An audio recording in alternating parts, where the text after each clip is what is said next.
Bonjour à tous, je vous fais une petite vidéo pour vous parler de l'importance de savoir se protéger et de savoir mettre de la distance entre vous et les événements de votre vie ou les événements en général.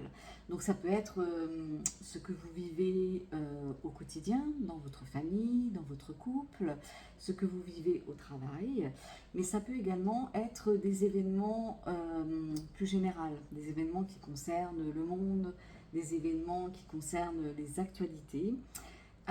Alors, personnellement, je suis quelqu'un qui, depuis des années, je boycotte les infos à la télé, à la radio ou quoi que ce soit, parce que je trouve que de toute façon, voilà, les actualités sont déjà très orientées. On veut arriver à ce que tout le monde pense de la même façon, tout le monde rentre dans le cadre, dans le moule. Et en fait, voilà, de toute façon, on ne vous dit pas forcément la vérité, on vous dit ce qu'on a envie que vous pensiez.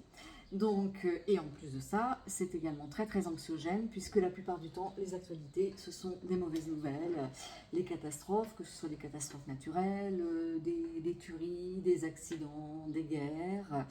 Alors, ça ne veut pas dire que je n'ai pas d'empathie par rapport aux gens qui vivent ces situations. Parce que bien sûr que je comprends que c'est très difficile quand on a vécu une catastrophe naturelle, qu'on a tout perdu, qu'on a vécu une guerre, qu'on vit une guerre, et qu'il faut quitter son pays, tout laisser derrière soi, essayer de sauver les siens, sa famille, ses enfants. Je comprends tout à fait les situations et j'ai énormément d'empathie pour toutes ces situations. Cependant, ce n'est pas en regardant la télévision ou en écoutant les médias que je vais aider ces gens-là. Parce que de toute façon, ce qui est très important, c'est les émotions que vous allez ressentir. Et quand vous regardez ce genre d'images ou que vous écoutez, vous visualisez ce genre de choses, vous ne pouvez pas être dans des émotions positives. Vous êtes dans des émotions anxiogènes parce que vous dites « Oh mon Dieu, ça pourrait aussi m'arriver hein ». Et vous êtes dans des émotions de tristesse, de lourdeur, de douleur. Et toutes ces émotions-là, elles vont former ce qu'on appelle un égrégore. Donc un égrégore, c'est un peu comme un nuage en fait, où chaque sentiment, chaque pensée, chaque émotion de toutes les personnes de la Terre vont hop, se rejoindre. C'est-à-dire que les mêmes émotions vont s'agglutiner ensemble. Toutes les personnes qui actuellement, à l'instant où je vous parle, sont en colère, créent un égrégore de colère où toutes ces émotions vont se rejoindre.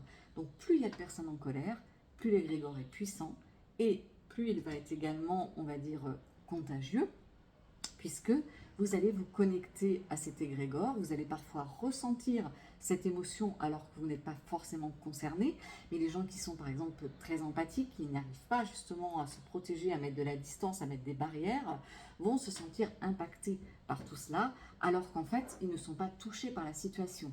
Et ce n'est pas en allant pleurer toutes les misères du monde qu'on va aider les gens qui sont dans ces situations. Je pense qu'au contraire, je crois que c'est le Dalai Lama qui en a parlé et qui disait que si la Terre entière se mettait à méditer, je ne sais plus si c'est 10 minutes par jour ou même on va dire allez 30 minutes, tout le monde peut arriver à trouver 30 minutes par jour, en méditation, en pensée positive, en envoyant de l'amour, on pourrait changer énormément de choses. Donc forcément que si ça marche avec ces émotions positives, ça a également le même effet avec des émotions de colère, de violence, de négativité. Donc ça, c'est super important. Et c'est vrai que même si on ne regarde pas les actualités, dès l'instant où on allume la télé, ne serait-ce que pour regarder une émission en replay ou autre, on va peut-être tomber juste à ce moment-là sur un passage d'actualité et quelquefois on se sent un peu comme hypnotisé, captivé, on se dit ah tiens qu'est-ce qu'il dit, on va écouter et du coup voilà on a reçu l'information, après ce qu'on va en faire nous appartient. C'est-à-dire que cette information, soit je peux la prendre en me disant oh là là mon Dieu et je pars voilà dans des choses, des émotions négatives qui vont m'apporter de la lourdeur et qui vont aussi attirer dans ma vie d'autres émotions du même effet, ou alors, au contraire, je me dis, ok, j'envoie de l'amour, de la positivité, je me détache de cette situation, et là, du coup, l'impact sera totalement différent. Et c'est vrai qu'actuellement, on vit dans une période qui est quand même compliquée, une période où il y a énormément de dualité. Actuellement, par exemple, c'est l'euro, donc que l'on suive le foot ou pas, de toute façon, on en entend forcément parler. On le voit si on allume la télé, on le voit si on va sur les réseaux sociaux, on le voit même en allant faire ses courses dans les magasins, puisqu'il y aura des publicités où on vous parle de l'Euro, la marque de pâtes, de soda, de toutes les choses possibles qui s'associent, qui sponsorisent ces événements-là. Et donc, on va se retrouver connecté, même si on ne le souhaite pas, même si on ne s'y intéresse pas vraiment, à ces énergies. Et l'euro, il faut savoir que voilà, malheureusement, dans le sport, on n'est plus dans les idées de Pierre de Coubertin où l'important c'est de participer, on est vraiment dans une rivalité, dans une dualité. Il faut savoir que la plupart du temps, on voit l'autre équipe comme un adversaire à battre. Alors effectivement, on se doute bien que dans toute compétition sportive, on a envie de gagner, on a envie d'être le premier, on a envie d'avoir la médaille ou la coupe. Pour autant, il faut savoir que sans l'adversaire qui est en face, il n'y aurait pas de jeu. Quand une équipe joue un match, elle a besoin de l'autre en face. Et du coup, rien que pour ça, il faut savoir aussi respecter l'autre équipe en face. Et on n'a pas besoin d'être dans une dualité, dans une rivalité, dans vraiment cet esprit de gagner à tout prix.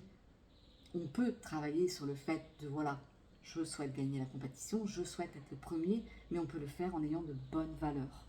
Et donc cet esprit de compétition, de dualité que l'on retrouve dans la vie de tous les jours, au travail, à l'école, dès le plus jeune âge. On invite maintenant les enfants quand même à être en compétition, à être le meilleur, à être le premier. On ne cherche pas du tout à savoir si la personne, elle s'épanouit. Non.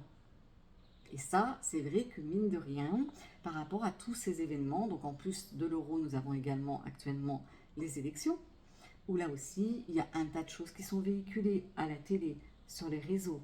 Et du coup, il y a un esprit quand même de haine, un esprit où on est en train de mettre les gens les uns contre les autres, dans une dualité. Et tout ça, il faut arriver donc du coup à vous protéger, à vous détacher et à penser en premier à vous.